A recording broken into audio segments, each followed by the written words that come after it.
Good morning. So something kind of exciting that I saw this morning was a video, and the title was 2 Strategies to Win the Battle Against Lust.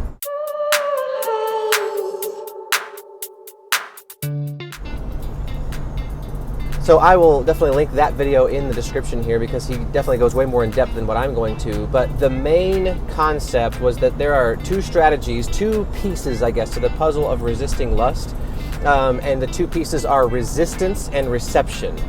So he used the analogy of working out, and I love that because I think I do that a lot. I like to use a lot of analogies from the gym and apply them to real life. But basically, the resistance part of that equation comes in from working out. So he's talking about your bicep muscle, and the way to get that bicep to grow, to get any muscle to grow, is to increase resistance on it over time. We've talked about progressive overload. We've talked about working out in general, but everybody kind of knows that. You know that you need to do a bicep curl if you want to grow your bicep. If you want to put more resistance on a muscle and push it to the point of failure, then it's going to grow. It's going to become stronger and more able to do what it's supposed to do.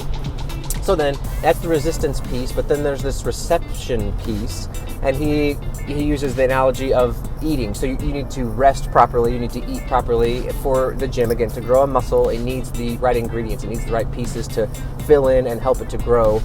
But then in real life, so if we're talking about lust specifically, and it's a sex-crazed world out there, and I've talked about this before too. I think part of that resistance piece is it's the game. Like, your eyes are going to fall on something that you shouldn't be looking at, or your brain is going to just happen upon these thoughts because you saw an image or whatever it was. And the resistance part of that is practicing not looking back. I think that second look is where it becomes sinful, because you can't help just looking across a room and seeing something go whoop, but looking back, taking that second look is where it becomes sinful. So that practice, that's something that I've been working on recently, and every time it happens, I still notice. I'm like, oh, I wanted to look back. I wanted to take a second look, or I wanted to linger. But the game and the reps come in by not looking back, by forcing yourself to stay focused, and it's a practice. And that's one thing. There's lots of different things that you're going to have to do. Get those reps in, and that resistance training that you're doing is going to help you, and it's going to help you grow and going to make you better at it over time. So then the receptive piece, he's talking about receiving God, receiving the Bible, receiving your devotional time every day, and just getting mentally prepared. And when you're receiving the Word of God and receiving that relationship, it's going to fill in the pieces. And a lot of people talk about that. I have to say, I don't know if it's just that I'm not strong enough in my relationship with God that I haven't seen this in my life yet. But people talk about that growing in your relationship with God at some point, I guess it's slowly over time. It's not like wake up one day and it's like this, but as you grow your relationship with God, you slowly become less willing to do the same sins that you've fallen victim to in the past, and you're less you're less likely to fall into the trap of the temptation to do that same sin. Again, and maybe that means my relationship with God isn't strong enough. I haven't really felt that, but that's what he's talking about, is more and more over time. And so you grow your relationship with God, and you will just not want to do those things as much.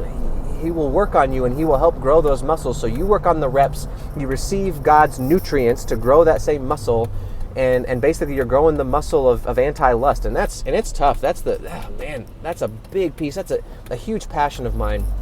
Lust is probably, I've heard people say this, they say it's man's number one sin, man's greatest battle. There's books written about that.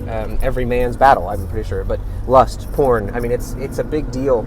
And trying to battle it, I would love to be able to put together a strategy for, a step 1, 2, 3, 4, and you will be porn free, you will be lust free. And I don't think that there is. I don't think that you're ever completely free of the temptation to look back again, or the temptation to think on impure thoughts. But you have to keep trying, right? You have to keep putting in those reps, and you'll get better at it over time. It'll become easier for you to win the little battles. So I hope that was helpful. I just thought that was, and definitely, like I said, I'm going to link that video. So go check that video out, and I hope you have a great day. I hope it stimulates some thought. I hope it motivates you to get on track with how all these things are going in your life. So anyway, think about that today, and I will see you Monday. Have a good weekend.